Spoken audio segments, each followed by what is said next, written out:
आज मैं हूँ किन्नौर डिस्ट्रिक्ट में, हिमाचल प्रदेश के बेहद ही खूबसूरत इलाका किन्नौर। और कहा जाता है कि यहाँ शिव का वास होता है। और आप देखेंगे यहाँ एक किन्नर कैलाश पर्वत है, जहाँ पे शिव और पार्वती ने कभी त्याग और तपस्या की थी और वहाँ रहे थे। और यहाँ की परिक्रमा करना अपने आप में एक परम धर्म माना जाता है हिंदुओं के अनुसार। और हर साल यहाँ एक परिक्रमा होती है। और अभी मैं हूँ सतलज के किनारे।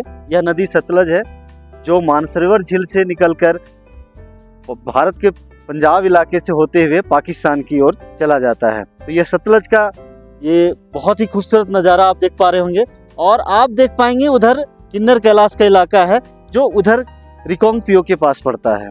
वो एक रिकांगपिओ किन्नौर जिला का मुख्यालय है, डिस्ट्रिक्ट हेडक्वार्टर है। और जैसा कि मैं आपको बता दूं कि नागार्जुन ने कभी लिखा था इन पर्वतों को देखते हुए कि बादलों को घिरते देखा है, बादलों को घिरते देखा है, हंसों को तिरते देखा है, ये क्या खूबसूरत नज़ारा है। तो आप इस तरह से आप देखेंगे कि कालिदास के मेघदूत हो या नागार्जुन की रचनाएं हो, आप देखेंगे कि पूरी रचनाओं में प्रकृति की यही सुंदर अनुपम भेंट जो हम सबको मिलता है। और बहुत ही खूबसूरत नज़ारा। यहाँ से थोड़ी आगे आप इधर चलेंगे तो शिवकिला आपको मिलेगा, जहाँ भारत और तिब्बत के बीच की सीमा रेखा है। और वहीं से हमारी ये जो सतलज नदी है वहीं से प्रवेश करती है भारत में। और उसके आगे जाएंगे तो मानसरोवर झील मिलता है, जहाँ कहा जाता है कि शिव जी का ही वास था, पार्वती और शिव जी का परम स्थान था जहाँ पे वो रहते थे। और साथ में आपको बता दूं कि इसी किन्नौर इलाके में जहाँ पांडवों ने अपना एक स्थान है, मूरंग एक इलाका है, वहाँ पर एक गुफा है जहाँ पे उन्होंने बहुत समय तक अज्ञातवास में अपना समय बिताया था। और सच बताऊं तो महाभारत हो या अन्य कोई भी आप देखेंगे आप हमारे जो धर्म ग्रंथ है, सभी में जो स्वर्ग कहा गया है यही इलाका स्वर्ग है, यही सारे स्थान स्वर्ग की श्रेणी में रखा गया है। तो आज आप देख रहे हैं सतलज का किनारा और बहुत ही बेहद खूबसूरत पत्थरों के छोटे छोटे समूह आप देख पा रहे होंगे। और प्रकृति के बिल्कुल एकदम बैरन लैंड है और यहाँ पे प्रकृति अपने अनुपम रूप में मौजूद है। और जब बर्फबारी होती है तो बहुत ही कहते हैं दुल्हन की तरह ये सज जाती है किन्नौर की धरती।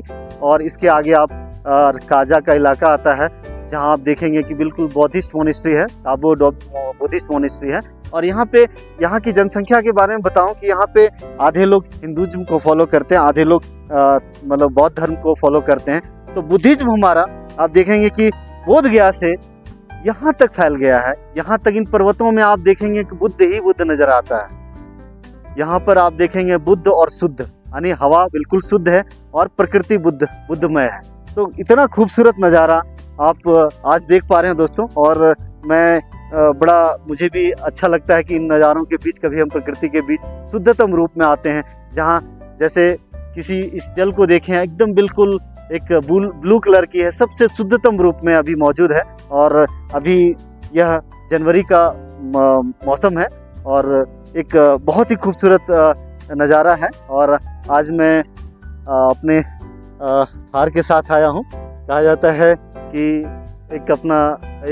इन्हीं इलाकों के लिए ये गाड़ियाँ बनी हैं और इस तरह से हम सब एक जीवन जीते हैं। यहाँ पे बहुत खूबसूरत चीज़ें मिलती हैं, जैसे यहाँ पे एक चूल्ही का तेल भी मिलता है जो एक मेडिसिनल प्रयोग होता है। उसके साथ साथ मड़ुआ, जिसको रागी कहते हैं हमारे इलाके में, वह भी यहाँ बहुत प्रचुर मात्रा में होती है और लोग खाते हैं।